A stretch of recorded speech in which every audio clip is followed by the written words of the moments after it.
नमस्कार, जय मां भारती। दोस्तों, अगर आपको ये कंटेंट पसंद आ रहा है तो वीडियोस को लाइक कीजिए, शेयर कीजिए और चैनल को सब्सक्राइब जरूर कीजिएगा। सब्सक्राइब करने के बाद बेल आइकन भी जरूर दबाइएगा, जिससे कि आपको भविष्य में आने वाले एपिसोड्स का नोटिफिकेशन मिल सके।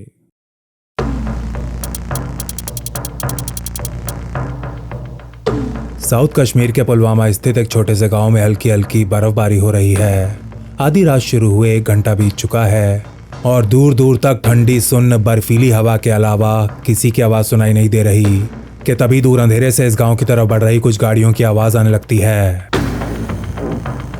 धीरे धीरे आवाज काफी तेज हो जाती है, लेकिन सड़क पर कुछ दिखाई नहीं देता।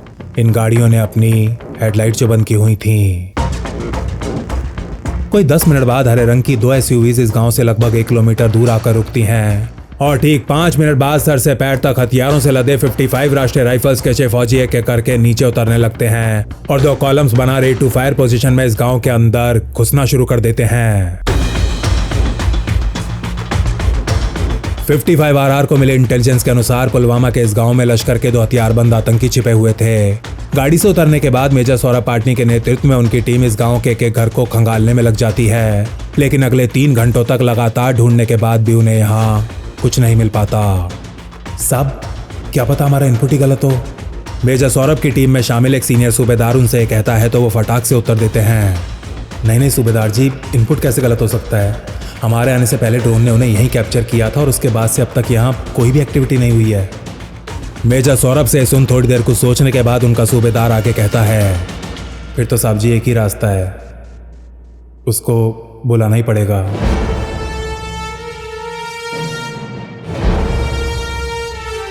हाँ सूबेदार जी, मुझे भी ये लगता है।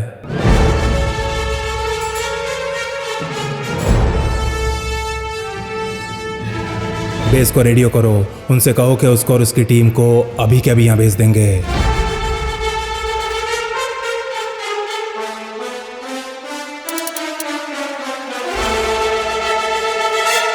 55 RR के बेस को मैसेज मिलने के कोई आधे घंटे बाद भारतीय फौज की 2 और गाड़ियां इस गांव के बाहर पहुंच जाती हैं, जिनमें से 6 और फौजी नीचे उतर एक कॉलम फॉर्मेशन बना इस गांव के अंदर प्रवेश करने लगते हैं। कोई 15 मिनट बाद सबसे आगे चल रहा इस टीम का मेजर एक घर के सामने पहुंचकर अचानक रुक जाता है और जैसे ही अपने हाथ से अपनी टीम की तरफ एक इशारा करता है, उसके 5 साथी एक सेमी सर्कल बना अपनी अपनी राइफल्स इस घर के ऊपर तान देते हैं। अपनी टीम को इस घर के लोगों को बाहर निकालने और घर को कॉर्डन ऑफ करने का आदेश देने के बाद ये मेजर बिना एक क्षण का संकोच किए घर के अंदर प्रवेश कर जाता है। उधर मेजर सौरभ अपनी टीम के साथ गांव के दूसरे हिस्से में सर्च ऑपरेशन कर रहे थे और इधर 55 RR के 2 जवान इस घर के लोगों को बाहर निकाल एक सुरक्षित दूरी पर ले जा रहे थे कि तभी अचानक इस घर के अंदर से फायरिंग की आवाज आती है। गोलियों की आवाज सुनते ही घर के बाहर खड़े तीनों फौजी तुरंत अंदर की तरफ दौड़ने लगते हैं और जैसे ही अंदर वाले कमरे में पहुंचते हैं, उनकी नजर धुएं के बीच खड़े अपने मेजर साहब के ऊपर पड़ती है। 55 RR का एक महाशक्तिशाली मेजर जो एक हाथ से अपनी बंदूक को फर्श की तरफ ताने, दूसरे हाथ से अपने फौजियों की तरफ चुप रहने का इशारा कर रहा था। कोई 15 मिनट और इंतजार करने के बाद 2 फौजी लकड़ी के फ्लोर में बने एक छोटे से दरवाजे को खोलते हैं, अपनी राइफल्स को आगे की तरफ ताने अत्यंत सावधानी के साथ घर के नीचे बने बेसमेंट में घुस जाते हैं और इसके ठीक 2 मिनट बाद राष्ट्रीय राइफल्स के रेडियो पर एक मैसेज सुनाई देता है, बेसमेंट ऑल क्लियर, विभू सर ने दोनों को अकेले मार गिराया। आई रिपीट, विभू सर ने दोनों को अकेले मार गिराया।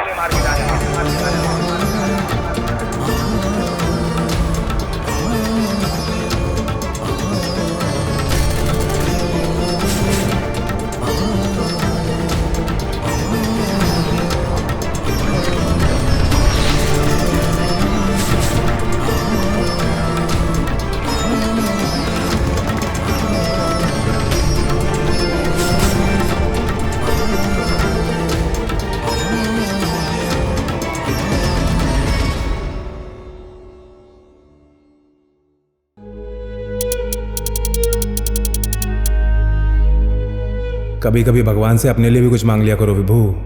देहरादून में अपने घर की बालकनी पर खड़ी निकिता अपने पति से व्हाट्सएप वीडियो कॉल पर बात कर रही थी, लेकिन दूसरी तरफ नेटवर्क अच्छा नहीं आ रहा था। फोन के स्क्रीन पर दिख रहे धुंधले से वीडियो में निकिता अपने पति के चेहरे पर भाव पड़ने का प्रयास कर रही थी, लेकिन उसे अपने पति की शक्ल साफ दिखाई नहीं दे रही थी। वैसे अब तक निकिता को ऐसे बातें करने की आदत भी हो चुकी थी। उसका पति साउथ कश्मीर स्थित 55 राष्ट्रीय राइफल्स में इंडियन आर्मी का एक मेजर जो था, वही मेजर जिसने अभी 1 महीने पहले पुलवामा के एक गांव में छिपे 2 आतंकियों को अकेले ही ढेर कर दिया था।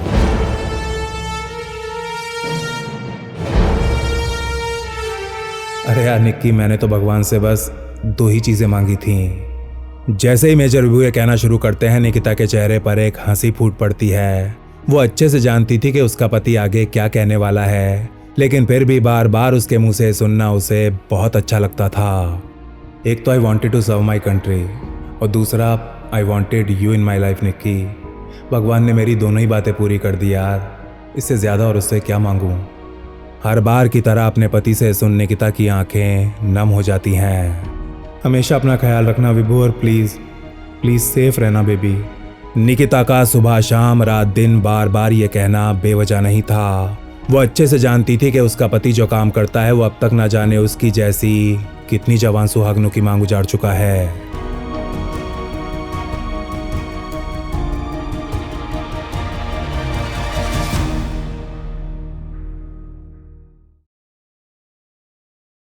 मेजर विभू और निकिता के बीच ये बातचीत 15 फरवरी 2019 की शाम को हो रही थी। जम्मू श्रीनगर हाईवे से गुजर रहे सीआरपीएफ के काफिले के ऊपर हुए इस आत्मघाती हमले को अभी ठीक से 24 घंटे भी नहीं हुए थे। जेईएम द्वारा किए गए इस अत्यंत क्रूर हमले में सीआरपीएफ के 40 जवान वीरगति को प्राप्त हुए थे। हमले के तुरंत बाद इस इलाके में मौजूद 55 आरआर और फौज की अन्य यूनिट्स द्वारा सर्च ऑपरेशंस लॉन्च कर दिए जाते हैं। सीआरपीएफ के काफिले के साथ खुद को उड़ाने वाला आतंकी आदिल अहमद डार पुलवामा का ही स्थानीय नागरिक था, और इससे पहले कि उसके पाकिस्तानी आका और साथी एलओसी क्रॉस करके वापस भाग पाए, मेजर विभू उन्हें हर हाल में पकड़ना चाहते थे।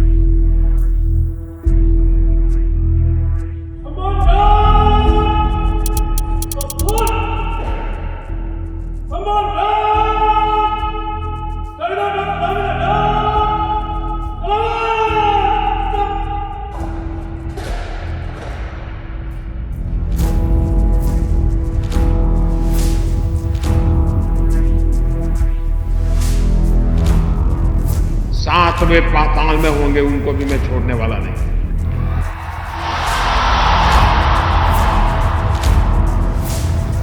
सीआरपीएफ के ऊपर हुए इस हमले की खबर न्यूज चैनल्स और सोशल मीडिया के ऊपर आग की तरह फैल चुकी थी। मेजर विभू जानते थे कि अब तक निकिता को भी इस बारे में जरूर पता चल गया होगा, और वो तब से एक क्षण के लिए भी चैन से नहीं बैठ पाई होगी। इसीलिए वो बिना कोई समय गवाए तुरंत उसे फोन करते हैं। अरे बेबी, मैं बिल्कुल ठीक हूँ, प्लीज शांत हो जाओ, काम डाउन। अब यार इट्स पार्ट ऑफ लाइफ, जो होना है वो तो होना ही है। ट्रेन एक्सीडेंट और प्लेन क्रैश में भी तो रोज लोग मरते हैं ना बेबी। उससे तो अच्छा ही है ना कि भगवान ऐसे अपने पास बुला ले। शट अप विभू, कितनी बार कहा है तुमसे ऐसी बातें मत किया करो। इससे पहले कि मेजर विभू की ये बात पूरी हो पाती, हर बार की तरह झुंझुलाती हुई निकिता उन्हें बीच में ही टोक देती है। उसके लिए ये सब बहुत ज्यादा नया जो था।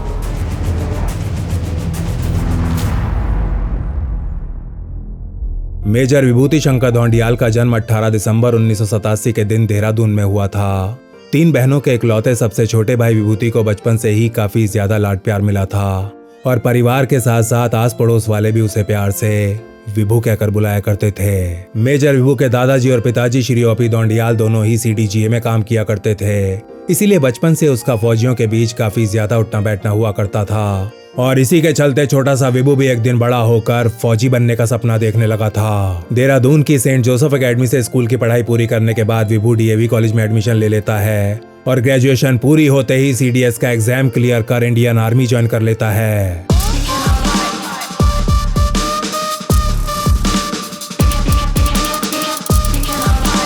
अकेडमी से ट्रेनिंग पूरी करने के बाद 18 सितंबर 2011 के दिन मेजर विभू को core of electronics and mechanical engineers में कमीशन कर दिया जाता है। भारतीय फौज की एक ब्रांच जिसके ऊपर सभी प्रकार के वेपन सिस्टम्स और इक्विपमेंट के डिजाइन, डेवलपमेंट और इंस्पेक्शन की जिम्मेदारी होती है। कमीशन होने के लगभग 7 साल बाद जनवरी 2018 में मेजर विभू को पहली बार जम्मू और कश्मीर भेजा गया था। उन्हें पुलवामा स्थित 55 आरआर की एक यूनिट के साथ अटैच किया गया था, और यहाँ आने के पहले दिन से ही वो अपने सीओ से केवल एक ही जिद कर रहे थे। वो किसी भी हाल में डेस्क के पीछे नहीं बैठना चाहते थे। उन्हें कुछ भी करके फील्ड में रहना था, और इसके लिए वो रोज अपने सीओ को परेशान कर रहे थे। लेकिन ये इतना आसान नहीं होने वाला था, ईएमई कोर से आए मेजर विभू को वेपन्स, व्हीकल्स और इक्विपमेंट को अप टू डेट रखने के लिए तैयार किया गया था, भेड़ की खाल में छिपे भेड़ियों का शिकार करने के लिए नहीं।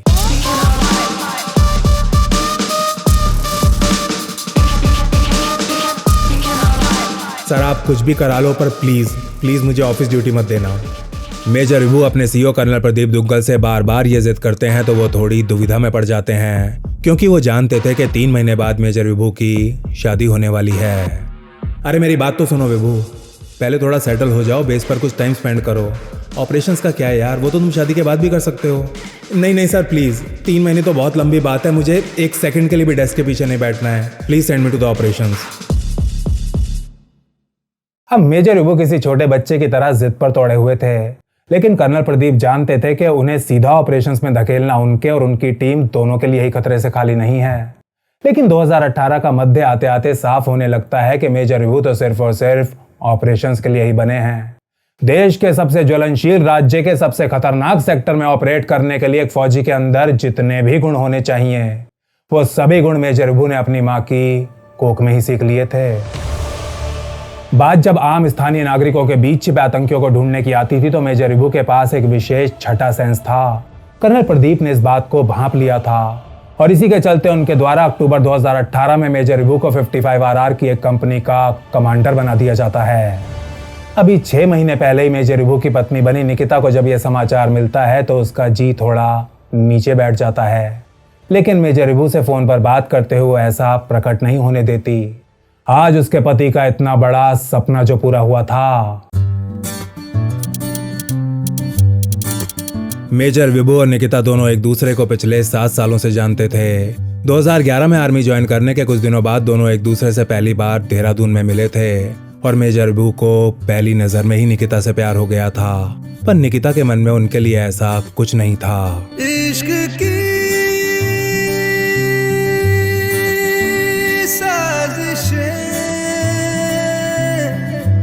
लेकिन मेजर विभू भी आखिर कहां हार मानने वाले थे। निकिता के साथ हुई अपनी तीसरी मुलाकात में ही वो उसे अपने मन की बात बता डालते हैं। तुम्हें पता है निकिता, एक दिन हमारी शादी होने वाली है। क्यों तूने मेरी फुर्सत की, क्यों दिल में इतनी हरकत की, इश्क में इतनी बरकत की, ये तूने क्या किया। अभी कुछ दिन पहले ही मेजर विभू से मिली निकिता उनसे सुन थोड़ा सा चौंक जाती है और फिर इस बात को एक मजाक मान जोर जोर से हंसना शुरू कर देती है। दिल करता है तेरी बातें सुनूं, सौदे में अधूरे चुनूं, मुफ्त का हुआ ये फायदा, क्यों खुद को मैं बर्बाद करूं, फना हो के तुझसे मिलूं, इश्क का जब है कायदा। इस समय इंडियन आर्मी में एक युवा लेफ्टिनेंट रहे मेजर विभू और निकिता के बीच अगले कई महीनों तक ज्यादातर बातचीत चैट के जरिए होती है और अपने मैसेजेस में वो निकिता को अपने मन की बात बताने का कोई मौका हाथ से नहीं जाने देते। ये जानते हुए भी कि उनका ये प्यार पूरी तरह एक तरफा है, वो बार बार निकिता को शादी के लिए प्रपोज करते रहते हैं। ये तूने क्या किया। देखते ही देखते 3 साल बीत जाते हैं और मेजर विभू और निकिता का ये रिश्ता एक दोस्ती तक ही सीमित रहता है। 2015 में निकिता का MBA पूरा हो जाता है और वो अपनी पहली नौकरी करने देहरादून से दिल्ली आ जाती है और यही वो समय था जब उसे अपने जीवन में पहली बार मेजर विभू की अहमियत का असली आभास होता है। दिन भर TCS में काम करने के बाद निकिता घर वापस आती और अपने फोन को चार्जिंग पर लगा बेसब्री से मेजर विभू की कॉल का इंतजार करने लगती। वो भले ही ये मानने को तैयार नहीं थी, लेकिन उसे मेजर विभू की आदत सी हो गई थी। मेरी बाहों को तेरी सांसों की जो आदतें लगी है ऐसी, जी लेता हूँ अब मैं थोड़ा। साल 2016 में मेजर विभू को कुछ दिनों की छुट्टियां मिलती हैं और वो अपने कुछ फौजी दोस्तों के साथ वीकेंड एंजॉय करने गोवा चले जाते हैं। गोवा में अंजुना बीच पर उनका फोन समुंदर में गिर जाता है और वो अगले 3 दिनों तक निकिता को कॉल या मैसेज नहीं कर पाते। और 3 दिन बाद सोमवार के दिन जब उनकी कॉल आती है तो एक मीटिंग में बैठी निकिता अपना फोन उठा तुरंत कमरे से बाहर भाग जाती है। निकिता को भी मेजर विभू से प्यार होने लगा था, लेकिन अपने दिल की बात को स्वीकार करने में उसे बहुत ज्यादा डर भी लग रहा था। कहो तो किससे मर्जी लूं, कहो तो किसको अर्जी दूं, हंसता अब थोड़ा फर्जी हूँ, ये तूने क्या किया।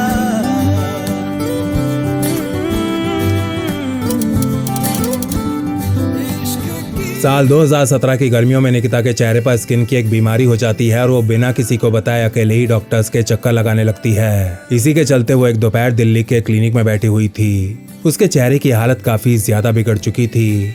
इसकी वजह से उसे थोड़ा डिप्रेशन हो गया था और वो आनन फानन में अपने चेहरे पर मेडिकल प्रोसीजर कराने के लिए तैयार भी हो गई थी। यह ऑपरेशन कराने के लिए निकिता क्लिनिक के बेड पर लेटी हुई थी। अपने हाथ में इंजेक्शन लिए डॉक्टर निकिता की तरफ बढ़ रहा था कि तभी दरवाजे पर एक दस्तक होती है। तेरे आगे ही मैं हारा किया, तूने क्या सर मैं दिल का राज कहता हूँ कि जब जब सांसें लेता हूँ तेरा ही नाम लेता हूँ, ये तूने क्या किया।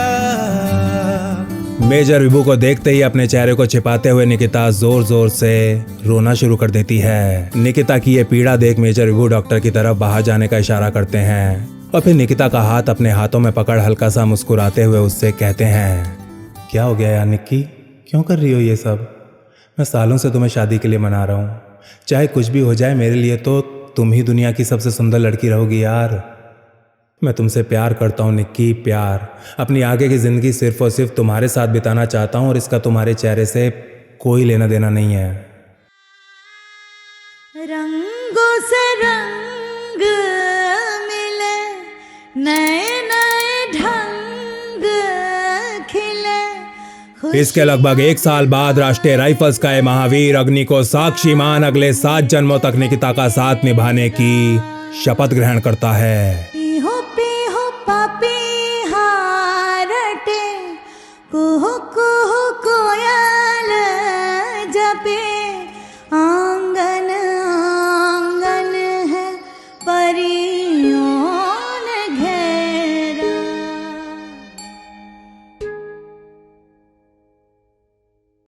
अपनी शादी के लिए मेजर विभू को मात्र 10 ही दिनों की छुट्टी मिल पाई थी, इसलिए शादी के तुरंत बाद वो हनीमून मनाने निकिता के साथ गोवा चले जाते हैं। लेकिन साथ ही दोनों ये भी निर्णय करते हैं कि असली हनीमून तो लंबी छुट्टी लेके आराम से मालदीव में ही मनाया जाएगा। शादी के 8 महीने बाद मेजर विभू एक बार फिर छुट्टी पर दिल्ली आते हैं। अपनी शादी से लेकर अब तक वो दूसरी बार ही निकिता से मिल रहे थे। इस बार उनका प्लान एकदम अचानक बना था और इसलिए निकिता को छुट्टी नहीं मिल पाई थी। आज उसकी ऑफिस में एक बहुत बड़े क्लाइंट के साथ मीटिंग भी थी और टीसीएस में बिजनेस एनालिस्ट की जॉब कर रही निकिता चाहकर भी इस मीटिंग को पोस्टपोन नहीं कर सकती थी। अब इधर घर पर अकेले बैठे मेजर विभू टीवी देखने लगते हैं और उधर गुड़गांव में निकिता की मीटिंग शुरू हो जाती है और जैसे ही वो अपनी प्रेजेंटेशन देने के लिए खड़ी होती है उसका क्लाइंट उससे कुछ पूछने लगता है। Nikita, your husband is in army right? कहाँ सर्व कर रहे हैं आजकल? Sir is posted in Pulwama, next month पूरा 1 साल हो जाएगा। और रियली कैसे हैं वो? आई मीन सब ठीक है ना? क्लाइंट ये पूछता है तो निकिता थोड़ी उदास हो जाती है। He is doing good sir. Actually वो कल रात ही कुछ दिनों की छुट्टी लेके दिल्ली आए हैं। उनका प्लान बिल्कुल लास्ट मिनट में बनाना तो मैं Then what the hell are you doing here? Nikita की बात को बीच में काटते हुए क्लाइंट अपनी कुर्सी से खड़ा हो जाता है। अरे काम वाम तो चलता ही रहेगा। वो हमारी तुम्हारी तरह जब मन किया तब सीएल लेके घर नहीं आ सकता। उसका काम हमारे काम से बहुत ज्यादा इंपॉर्टेंट है निकिता। अभी कभी घर जाओ and spend your time with him, okay? No sir it's okay, पहले ये खत्म कर लेते हैं, मैं फिर घर चली जाऊंगी। निकिता घर जाने से मना करती है तो उसका एक क्लाइंट और ज्यादा जिद करने लगता है। No no no, I won't hear anything. अभी कभी घर जाओ वरना I won't be your client anymore, okay? Client के इतना ज्यादा जोर देने पर निकिता उसे 3-4 बार थैंक यू बोल कमरे से बाहर जाने लगती है कि तभी एक बार फिर उसका एक क्लाइंट उससे कहता है, हाँ एक बात और Nikita, please thank him for his service to the nation and please thank him for keeping our family safe.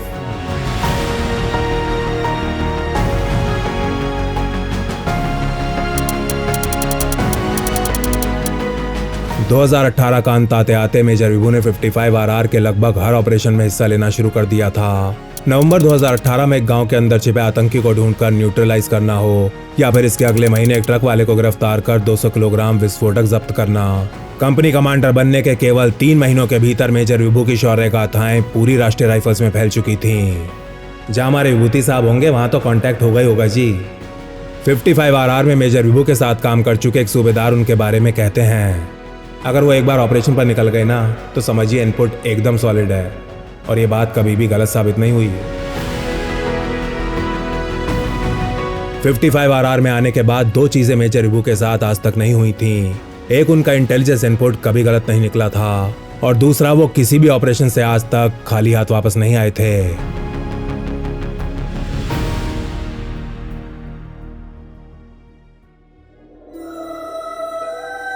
Major विभू की रेपुटेशन कश्मीर से 800 किलोमीटर दूर उनके पैतृक शहर देहरादून भी पहुंच चुकी थी और इसको ले उनके परिवार में गर्व और चिंता दोनों ही प्रकार के भाव उमड़ रहे थे। यार हर बार तुम्हारे अंदर जाना जरूरी है क्या? मैं बस इतना कह रही हूँ विभू कि अब तुम अकेले नहीं हो, इसलिए थोड़ा देख के क्या करो ये सब। आमतौर पर शांत रहने वाले मेजर विभू जब एक बार फिर निकिता से सुनते हैं तो इस बार उन्हें हल्का सा गुस्सा आ ही जाता है। निकी यार एक बात बता, मैं कंपनी कमांडर होके भी अगर अंदर नहीं जाऊंगा तो साला जाएगा कौन? जो मेरे पीछे हैं वो जाएंगे? यार अगर मैं ही पीछे हो गया तो मेरे बंदों का, मेरी टीम का हौसला कौन बढ़ाएगा? ये मरना वरना क्या है यार, मरना तो सबको है ना एक दिन, लेकिन साला शर्मिंदगी से मरने से अच्छा है कि ईश्वर ऐसी ही मौत दे। कल को लोग जब ये बोलेंगे कि देखो साला कितना बड़ा भगोड़ा था, अपनी टीम को मौत के मुंह में छोड़ के खुद पीछे हो गया, तब कैसा लगेगा तुम्हें? बेबी शर्म आएगी तुम्हें मेरे ऊपर, शर्म।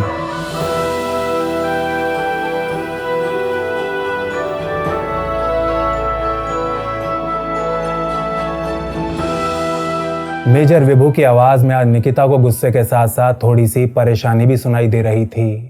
वो अच्छे से जानती थी कि कश्मीर में पोस्टेड एक फौजी को कितनी प्रतिकूल परिस्थितियों में अपना काम करना पड़ता है। अपने काम से तो फिर भी उसे साल में 2-4 दिन के लिए छुट्टी मिल जाती है, लेकिन अत्यंत भीषण मानसिक दबाव से एक पल के लिए भी मुक्ति नहीं मिलती।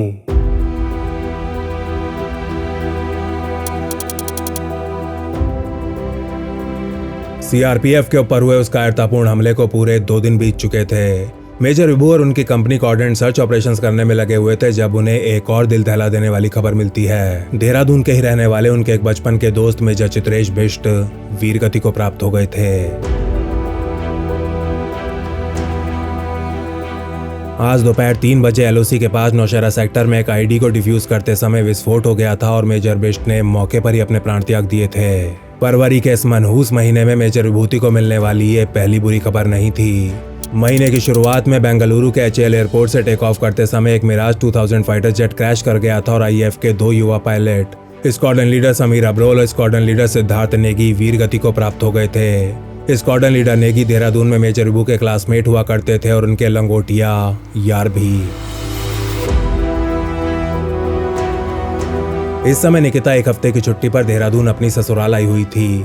वो इन दोनों हादसों के बारे में जानती थी और मेजर विभू की मानसिक स्थिति को ले काफी ज्यादा परेशान चल रही थी।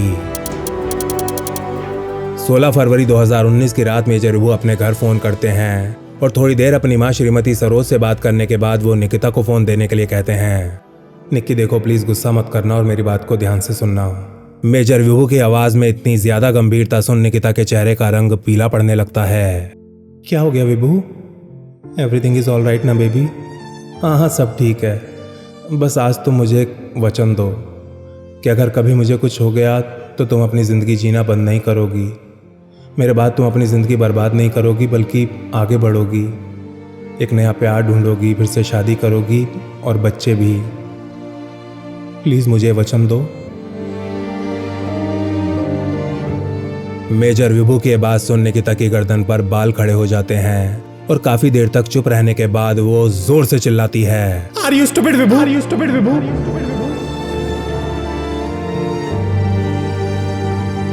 कितनी बार कहा कि मुझसे बकवास मत किया करो। आज रात तो कहीं नहीं जाना है तुम्हें, तो एक काम करो प्लीज जाके सो जाओ, कल सुबह बात करेंगे। 17 फरवरी 2019 को रात के 10 बज चुके थे। निकिता को अगली सुबह दिल्ली की ट्रेन पकड़नी थी और इसीलिए वो थोड़ा जल्दी सो गई थी। उसे बिस्तर पर लेटे कोई 2 घंटे हुए थे कि तभी उसके फोन पर मेजर विभू की वीडियो कॉल आती है। I am missing you a lot Nikki, बहुत याद आ रही है यार तुम्हारी। अपने फोन की स्क्रीन पर धुंधले से वीडियो को देखते ही निक्की समझ जाती है कि उसके पति ने फील्ड वाली यूनिफॉर्म पहनी हुई है। मैं भी तुम्हें बहुत मिस कर रही हूँ बेबी, सब ठीक तो है ना? ये इतनी रात को कहाँ जा रहे हो? अरे कुछ नहीं, ऐसे बस बाहर थोड़ा राउंड लगाने जा रहे हैं। आई love you so much baby, बस यही कहने के लिए फ़ोन किया था। मेजर विभू से सुन अपनी आंखें मलते हुए निक्की कहती है, yeah I love you too baby, बस तुम अपना ध्यान रखना and please take all the precautions. Nikita ये कहती है तो मेजर विभू का चेहरा थोड़ा सा गंभीर हो जाता है अपनी शादी के बाद से लेकर आज तक वो ना जाने कितने ऑपरेशंस पर जा चुके थे और हर बार अपना बेस छोड़ने से पहले वो निकिता को फोन भी जरूर किया करते थे। लेकिन आज की रात वो निकिता से जो कहते हैं वो आज से पहले उन्होंने कभी नहीं कहा था। निक्की बेबी, हमेशा अपना ध्यान रखना और मम्मी पापा का भी, ओके? ये सुनते ही निकिता की खाल के नीचे कीड़े रेंगने लगते हैं। सांस लेना थोड़ा मुश्किल हो जाता है और इससे पहले कि वो कुछ बोल पाती, मुस्कुराते हुए मेजर विभू कॉल काट देते हैं। पिछले 8 सालों में आज पहली बार मेजर विभू निकिता से ये कहना भूल गए थे कि I will call you back. इस कॉल के बाद निकिता दोबारा सोने का प्रयास करती है लेकिन उसे नींद नहीं आती। 15 मिनट तक करवटें बदलने के बाद वो अपना फोन उठाती है और एक बार फिर मेजर विभू का नंबर डायल कर देती है। हाँ निक्की, क्या हुआ? सब ठीक तो है ना? आई love you Vibhu and I'm really scared baby। Nikita की रुंधी हुई आवाज सुन मेजर विभू उसका हौसला बढ़ाने में लग जाते हैं। निक्की, तुम्हें पता है मैं हर ऑपरेशन पर जाने से पहले क्या करता हूँ? मैं अपना फोन निकाल के सबसे पहले माँ की फोटो देखता हूँ और फिर तुम्हारी। अब तुम ही ऐसे डरोगी तो मुझे कौन हिम्मत देगा, मेरी झांसी की रानी। चल अब थोड़ा हंस के दिखा। अरे हंस भी दे, हंसना। मेजर विभू की बात पूरी होने से पहले ही निकिता की आंखों से आंसुओं की धाराएं बहने लगती हैं। अगर कभी मैंने तुम्हारी फोटो नहीं देखी और मुझे कुछ हो गया तो बाबा यहीं भूत बन के भटकता रहूंगा, मुक्ति नहीं मिलेगी मुझे। और वैसे भी वो इमोशन में आके तुम्हारे साथ 7 जन्मों तक रहने की कसम जो खा ली है, अब निभानी तो पड़ेगी ना। कुछ नहीं होगा मुझे, चलो अब सो जाओ वरना सुबह तुम्हारी ट्रेन मिस हो जाएगी। I will call you in the morning.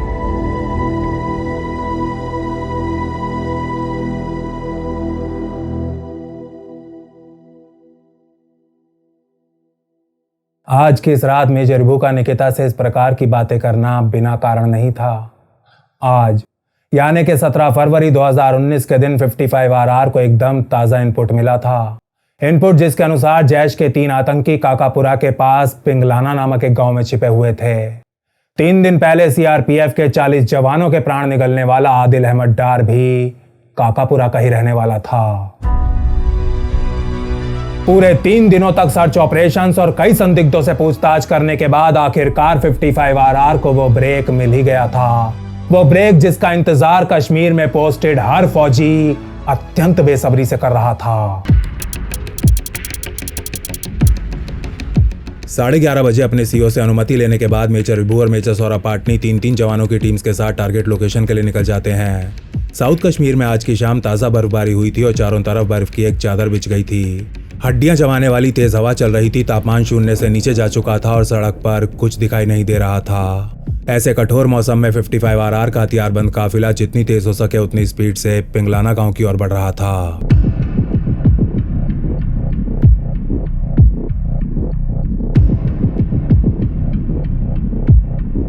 Pulwama जिले में पड़ने वाले इस गांव के अंदर 30-30 घरों के 2 आयताकार ब्लॉक्स बने हुए थे और इन दोनों ब्लॉक्स के बीचों बीच गांव की मेन रोड गुजर रही थी।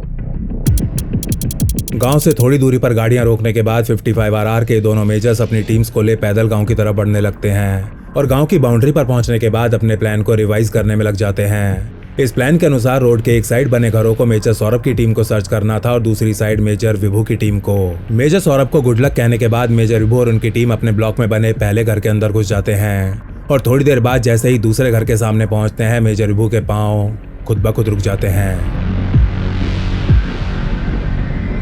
इस घर के ऊपर एक नजर डालते ही मेजर विभू की नसों में खतरे की लहर दौड़ने लगी थी। मेजर विभू से इशारा मिलते ही उनके साथी इस घर के लोगों को बाहर निकालना शुरू कर देते हैं और गांव के दूसरे छोर पर मौजूद मेजर सौरभ को भी रेडियो पर यह अपडेट तुरंत भेज दी जाती है। घर खाली होने के बाद मेजर विभू के नेतृत्व में उनके 3 जवान घर के अंदर प्रवेश कर जाते हैं। उनसे थोड़ी दूरी पर सर्च ऑपरेशन कर रहे मेजर सौरभ अपने रेडियो पर कान लगाए अपने नाखून चबाने लगते हैं और ठीक 5 मिनट बाद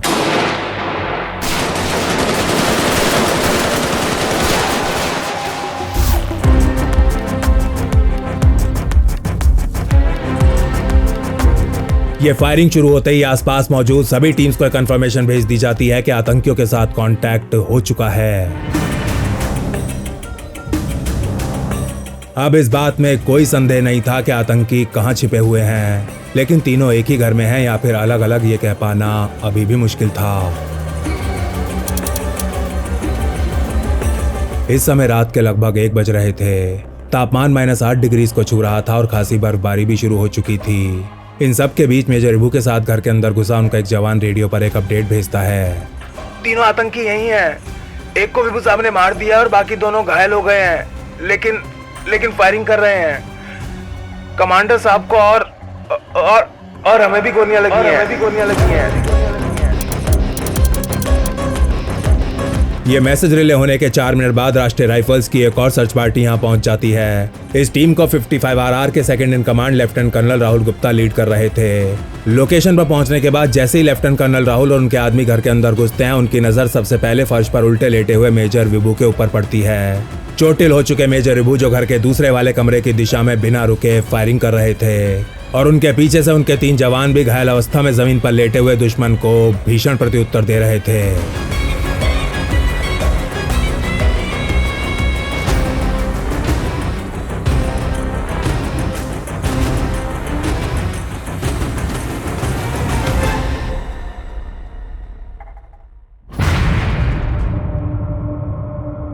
लेफ्टिनेंट कर्नल राहुल की टीम को देखते ही मेजर विभू उनकी तरफ वहीं रुकने का इशारा करते हैं। उनसे अपने साथियों को बाहर निकालने के लिए कहते हैं और फिर आगे की तरफ रेंगते हुए अपने साथियों को पीछे हट कवर लेने का आदेश देते हैं। अभी लेफ्टिनेंट कर्नल राहुल और उनके जवान मेजर विभू के 2 साथियों को घर से बाहर निकालने में लगे हुए थे कि तभी दूसरे कमरे से फायरिंग कर रहे आतंकियों में से 2 बाहर बने तबेले की तरफ दौड़ना शुरू कर देते हैं। ये देखते ही मेजर विभू और उनका बड़ी हवलदार शिवराम भी दोनों के पीछे भाग पड़ते हैं और जैसे ही तबेले के सामने पहुंचते हैं, तबेले पर लगे लकड़ी के दरवाजे को चीरती हुई कई गोलियां इन दोनों भारतीय फौजियों के आर पार हो जाती हैं। गोलियां लगते ही मेजर विभू अपने एक हाथ से अपने बड़ी को धक्का दे नीचे जमीन पर गिरा देते हैं और फिर किसी तरह खुद को संभालते हुए अपनी राइफल से इस तबेले के ऊपर ताबड़तोड़ गोलियां बरसाना शुरू कर देते हैं।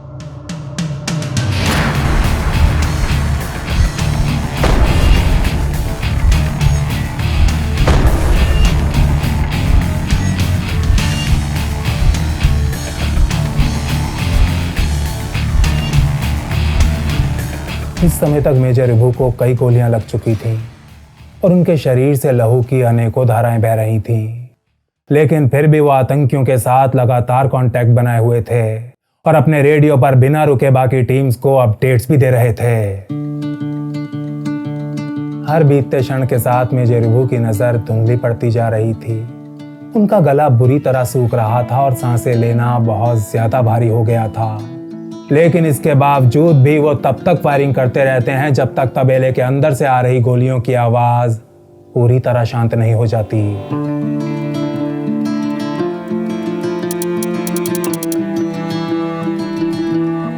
रात के 1:30 बजे तक मेजर सौरभ की टीम भी घर के बाहर पहुंच जाती है और जब मेजर विभू और हवलदार शेराम को घर से बाहर निकाला जाता है, तब जाकर कहीं दोनों की चोटों का ठीक से पता चलता है। मेजर विभू और उनके बड़ी दोनों को कई जगह गोलियां लगी थीं। हवलदार शेराम के शरीर में किसी प्रकार की कोई हरकत नहीं हो रही थी, लेकिन मेजर विभू की सांसें अभी भी चल रही थीं।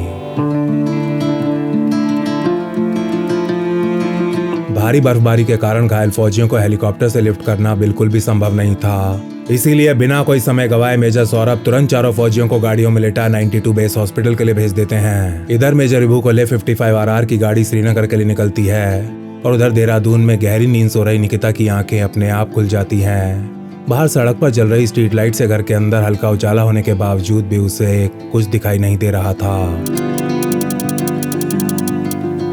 इस काले से अंधेरे में बिस्तर पर पड़े अपने फोन को ढूंढने के बाद निकिता फोन की लाइट ऑन करती है, लेकिन उसे फिर भी कुछ दिखाई नहीं देता। घबराहट के मारे उसका जीव पर आने लगता है और चारों तरफ एक जानी पहचानी महक फैल जाती है, जैसे मानो आसपास कोई सिगरेट पी रहा हो। निकिता तुरंत बैठी हो अपनी आंखें मलते हुए अंधेरे में इधर उधर देखने का प्रयास करने लगती है कि तभी उसे अपने कानों में मेजर विभू की आवाज सुनाई देती है। निकिता, निक्की, आई लव यू बेबी। निकिता की नसों में बह रहा खून ठंडा सुन्न पड़ जाता है। वो एक डरे हुए छोटे से बच्चे की तरह अपने सर के ऊपर चादर ओढ़ दोबारा लेट जाती है और मन ही मन गायत्री मंत्र का जाप करने लगती है। ओम तत्पुरुषाय विद्महे महादेवाय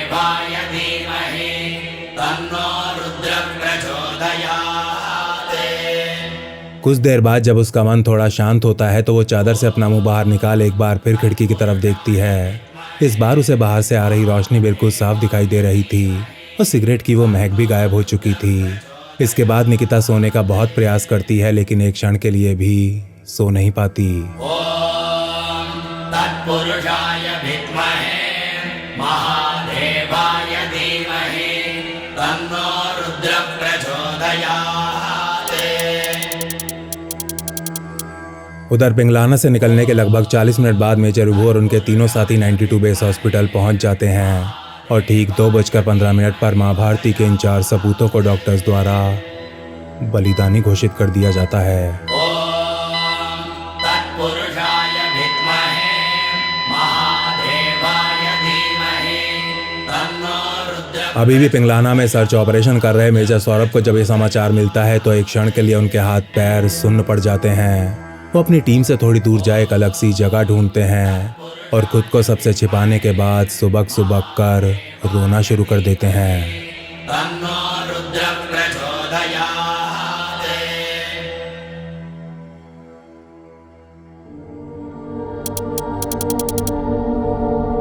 उधर देहरादून में 19 फरवरी की सुबह जल्दी उठ निकिता दिल्ली जाने के लिए अपना सामान पैक करने में लग जाती है। पैकिंग करते हुए वो बार बार अपना फोन भी चेक कर रही थी लेकिन ना ही अभी तक मेजर विभू की कोई कॉल आई थी और ना ही कोई मैसेज।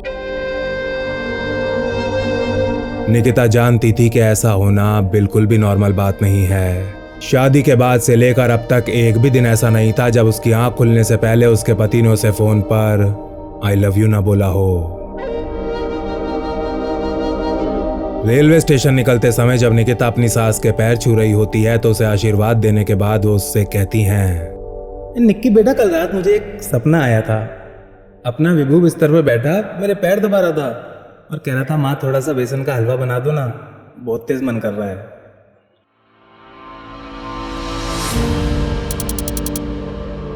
सुबह के 7:30 बज रहे थे। निकिता ट्रेन में बैठ चुकी थी और ट्रेन को देहरादून स्टेशन से निकले आधा घंटा हो चुका था लेकिन अभी तक मेजर विभू की कॉल नहीं आई थी। आज उनका फ़ोन क्यों नहीं आया अभी तक? भगवान जी सब ठीक तो है ना? प्लीज़ सब कुछ ठीक रखना। ट्रेन में बैठी निकिता के मन में इस प्रकार के विचारों का एक भूचाल सा आया हुआ था कि तभी उसका फ़ोन बजने लगता है लेकिन फ़ोन की स्क्रीन पर दिख रहा नंबर मेजर विभू का नहीं बल्कि 55RR के एक दूसरे ऑफिसर का था। Hello, good morning ma'am. मैं श्रीनगर से बोल रहा हूँ। वो मेजर विभूति को थोड़ी चोट लगी है। वैसे डॉक्टर उन्हें ठीक करने की पूरी कोशिश कर रहे हैं मैम, आप प्लीज़ टेंशन मत लीजिएगा।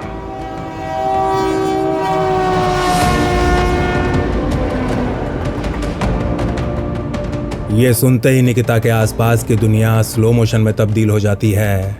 हर प्रकार की आवाज़ और शोर पूरी तरह शांत पड़ जाता है और निकिता के दिल में अपार गुस्से की एक लहर उठ खड़ी होती है। प्लीज़ आप मुझसे झूठ मत बोलो, please, I beg of you. मुझे तो रात ही पता चल गया था कि कुछ गड़बड़ है। देखिए जो भी हुआ है आप मुझे साफ साफ बता दीजिए, मैं आपके आगे हाथ जोड़ रही हूँ, प्लीज़। ये सुनते ही श्रीनगर से फ़ोन कर रहा ऑफिसर बिल्कुल चुप हो जाता है और लाख प्रयास करने के बाद भी अपने रोने की आवाज़ निकिता से छुपा नहीं पाता। देखिए सर, आप मेरी चिंता बिल्कुल मत कीजिए। मुझे बस आप इतना बता दीजिए कि मैं उनकी बॉडी कब देख सकती हूँ, वो घर कब आ रहे हैं।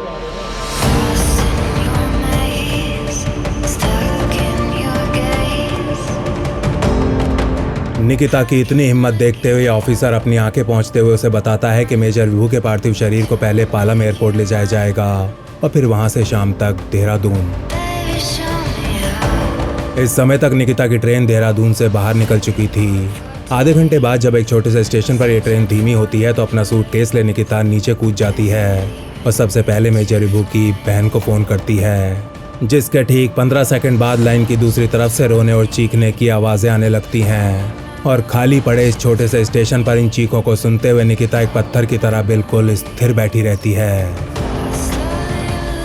इसके बाद निकिता दिल्ली में अपनी माँ को कॉल लगाती है और उसकी माँ के गले से निकली दर्दनाक चीखें उसके कलेजे को चीर के रख देती हैं।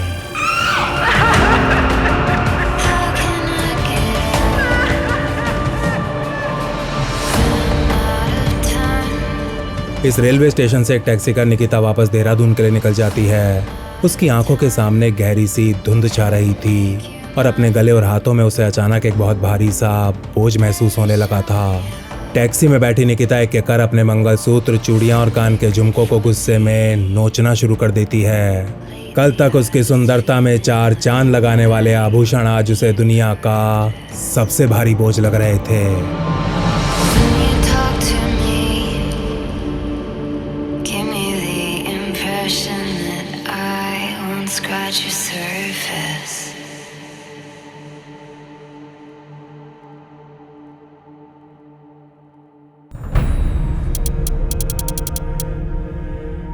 अपनी ससुराल वापस पहुंचने के बाद निकिता कैब से नीचे उतर बाहर खड़ी हो जाती है।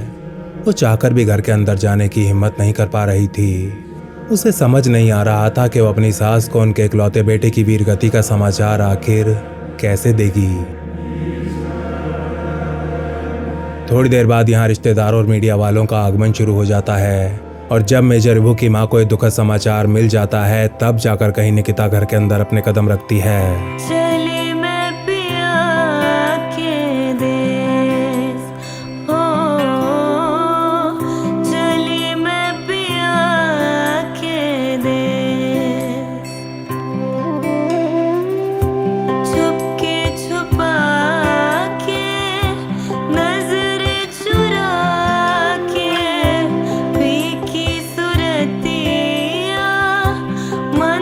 निकिता को देखते ही श्रीमती सरोज उसे कसकर गले लगा लेती हैं और फिर बेहोश होकर नीचे जमीन पर गिर पड़ती हैं। अपनी सास की ऐसी हालत देख निकिता भी आखिर अपना आपा खो ही देती है और थोड़ी देर रोने के बाद वो भी बेहोश हो जाती है।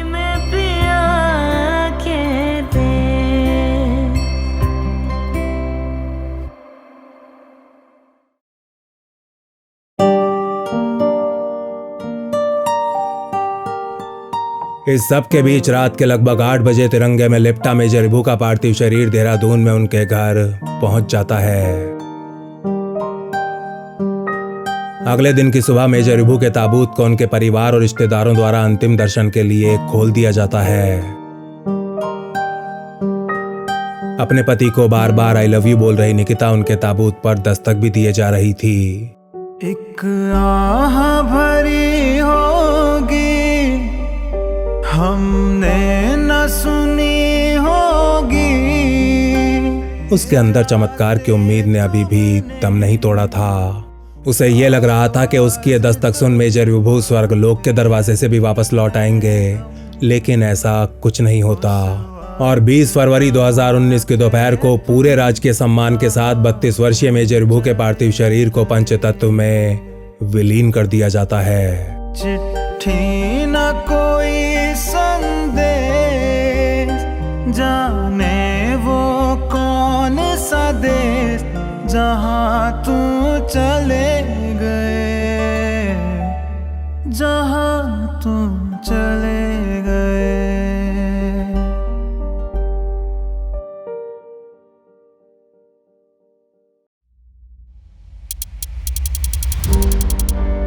मेजर विभू के स्वर्ग से धारने के केवल 2 हफ्ते बाद ही निकिता ऑफिस जाना शुरू कर देती है। उसे ये लग रहा था कि वो खुद को काम में डुबा लेगी और मेजर विभू से याद नहीं आएंगे, लेकिन होता ठीक इसका उल्टा है। खाते पीते सोते जागते हर जगह निकिता को मेजर विभू ही दिखाई दे रहे थे। अपने लैपटॉप पर बैठी जब वो काम कर रही होती तो पीछे से आ उसके कानों में बातें भी कर रहे थे। आने वाले दिनों में निकिता की हालत कुछ ऐसी हो जाती है कि वो मेजर विभू के फोन पर मैसेजेस भेजने लगती है। कहाँ हो बेबी, क्या कर रहे हो, ठीक तो हो ना, प्लीज कॉल मी बैक। विभू मैं ऑफिस से घर आ गई हूँ, तुम क्या कर रहे हो, फ्री हो तो कॉल करो ना, I am missing you a lot baby.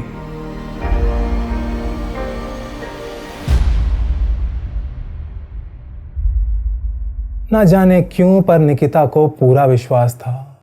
उसे विश्वास था कि उसके मैसेजेस पढ़ मेजर विभू उसे कॉल बैक या रिप्लाई जरूर करेंगे, लेकिन जल्दी उसका यह विश्वास भी टूट जाता है। और जब ऐसा होता है तो उसके आसपास पहली वो घनघोर काली स्याह धुंध थोड़ी हल्की पड़ने लगती है और उसे अपने जीवन की इस नई वास्तविकता का पहली बार ठीक से आभास होता है। एक आभास जो उसे अत्यंत गंभीर डिप्रेशन में धकेल देता है। अब ज्यादातर समय वो अकेली अलग थलग रहने लगती है और खुद को पूरी तरह अपने काम में डुबा लेती है।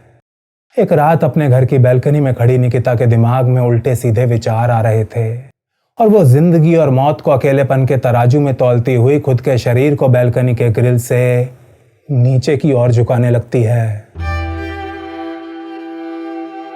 लेकिन इससे पहले कोई अनहोनी घट पाती उसके फोन की स्क्रीन पर अचानक लाइट जल उठती है। वो ग्रिल से थोड़ी दूर जा अपना फोन उठाती है और सब कुछ खत्म करने से पहले एक आखिरी बार मेजर विभू के पुराने मैसेजेस पढ़ने लगती है। और ऐसा करते हुए उसकी नजर अपने पति के कुछ महीने पुराने एक ऑडियो मैसेज के ऊपर पड़ती है जिसमें मेजर विभू उसके लिए उसका सबसे फेवरेट गाना गा रहे थे। हम तुम कितने पास कितने दूर है चांद सितारे, सच पूछो तो मन को झूठे लगते हैं ये सारे।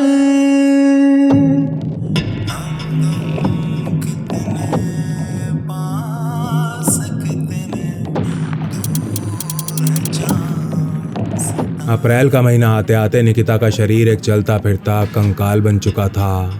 उसकी हालत इतनी ज्यादा खराब हो गई थी कि उसे कुछ दिनों के लिए हॉस्पिटल में भर्ती कराना पड़ गया था, जहां उसे रोजाना नींद के इंजेक्शंस दिए जा रहे थे। एक रात हॉस्पिटल में दवाई ले निकिता गहरी नींद सो रही थी कि अचानक उसे अपनी छाती के ऊपर एक अत्यंत भारी बोझ महसूस होने लगता है। वो मदद के लिए चिल्लाने का प्रयास करती है लेकिन अपने गले से एक शब्द भी नहीं निकाल पाती। नर्स को बुलाने के लिए वो कुछ इंच की दूरी पर पड़े रिमोट की तरफ अपना हाथ बढ़ाने की कोशिश करती है लेकिन पूरा जोर लगाने के बाद भी एक उंगली तक नहीं उठा पाती। और तभी उसकी आंखों के सामने मेजर विभू की परछाई उभरने लगती है। देखते ही देखते परछाई बिस्तर पर निकिता के पास आकर बैठ जाती है और बड़े ही प्यार से उसका हाथ अपने हाथों में थामते हुए कहती है, ए निक्की की बच्ची, क्या लगा रखा है सब?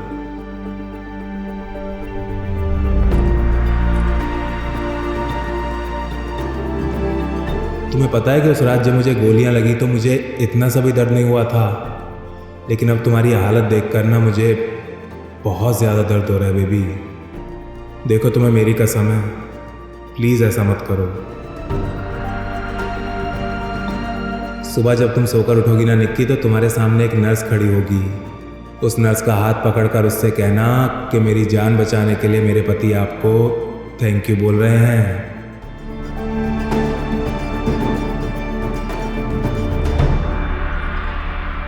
अगली सुबह जब निकिता सोकर उठती है तो वास्तव में उसके सामने एक नर्स खड़ी होती है और वो उसका हाथ पकड़कर बिल्कुल वैसा ही करती है जैसा कि मेजर विभू ने उससे कहा था। यही वो क्षण था जब निकिता कौल दौंडिया जिंदगी से हारने का नहीं बल्कि लड़ने का वचन अपने पति को देती है। और आज के इस दिन से ठीक 1 साल बाद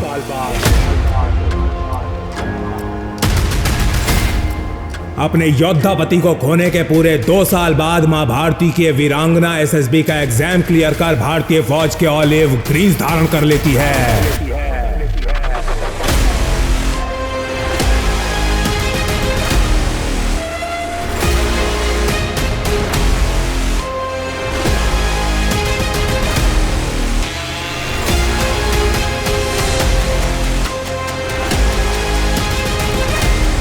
चेन्नई की ऑफिसर ट्रेनिंग एकेडमी में चली 1 साल की अत्यंत कठिन ट्रेनिंग को पूरा करने के बाद 29 साल की रही निकिता कौल लेफ्टिनेंट निकिता कौल बन जाती है।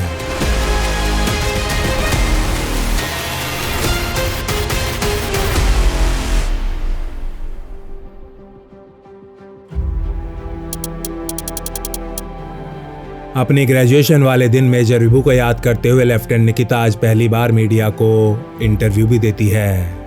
मैं आशा करती हूँ कि विभू को मेरी श्रद्धांजलि अच्छी लगी होगी। हाँ, मुझे आर्मी यूनिफॉर्म में देख के वो पक्का हंस रहे होंगे, लेकिन आज वो मेरे ऊपर गर्व भी जरूर महसूस कर रहे होंगे।